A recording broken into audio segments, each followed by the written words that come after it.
AP EAMCET 2024కు సంబంధించి BiPC counselling B Pharmacy PharmD ఈ కోర్సులకు సంబంధించి మనకి కౌన్సిలింగ్ విషయంలో ఇంకా లేట్ అయితే అవబోతుందన్నమాట.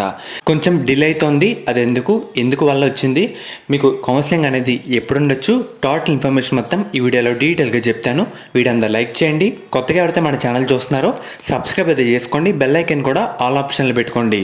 మనకి మెయిన్గా కారణం ఏంటంటే, మనకి కరెక్ట్గా ఈరోజు మధ్యాహ్నం ఏపీ ఎంసెట్ ఎంపీసీ వాళ్ళకి సంబంధించి చాలామంది డిమాండ్ చేసి విజయవాడ వెళ్ళి ఇలా చేయడం ద్వారా మనకి థర్డ్ ఫేజ్ అయితే షెడ్యూల్ రిలీజ్ చేయడం జరిగింది. వెబ్సైట్లో డేట్స్ కూడా రిలీజ్ చేశారన్నమాట. వాళ్ళకి డేట్స్ విషయానికి వస్తే ఈ నెల 19th నుంచి 30 తారీఖు వరకు వాళ్ళకి థర్డ్ ఫేజ్ కౌన్సిలింగ్ అయితే జరుగుతుంది. అది కంప్లీట్ అయిన తర్వాత ఎంపీసీ వాళ్ళకి ఫార్మసీ కౌన్సిలింగ్ అయితే వస్తుందన్నమాట. అది కంప్లీట్ అయిన తర్వాతే బైపీసీ విద్యార్థులకి బీఫార్మసీ ఫార్మడీ కౌన్సిలింగ్ మొదలైతే కావడం జరుగుతుంది. థర్డ్ ఫేజ్ అయిన తర్వాత మన బైపీసీ బీఫార్మసీ ఫార్మడీ వాళ్ళకి స్టార్ట్ అయితే చేస్తారు. థర్డ్ ఫేజ్ కాకుండా చేయరన్నమాట. ఇదైతే గుర్తుపెట్టుకోండి. లాస్ట్ ఇయర్ కూడా ఇలాగే జరిగింది. థర్డ్ ఫేజ్ అయిన తర్వాత మనకి ఎంపీసీ వాళ్ళకి డేట్స్ అయితే రిలీజ్ చేశారు. తర్వాత బైపీసీ వాళ్ళకి అయితే రిలీజ్ చేశారన్నమాట ఫార్మసీ డేట్స్ అయితే.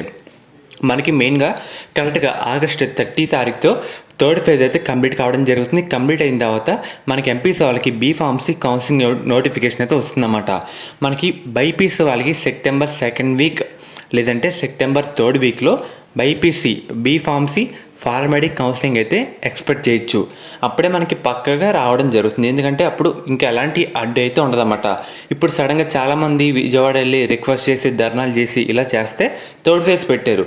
దాని తర్వాత మనకి ఈ నెల 30తో అయిపోతుంది కదా, దాని తర్వాత ఇంకే ఫేజ్ అంటూ పెట్టరు, అసలు లేనే లేదు.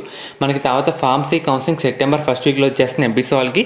తర్వాత మందే అన్నమాట బైపీసీ వాళ్ళది సెప్టెంబర్ 2nd వీక్ లేదంటే సెప్టెంబర్ 3rd వీక్లో బీఫార్మసీ బైపీసీ ఫార్మడీ వాళ్ళకి స్టార్ట్ అయితే కావడం జరుగుతుంది. ఇదైతే పక్కా అనమాట. మనకి కొంచెం డిలే అవుతుంది. ఈ మంత్ ఎండింగ్ వరకు మీరైతే ఆగాల్సి ఉంటుంది.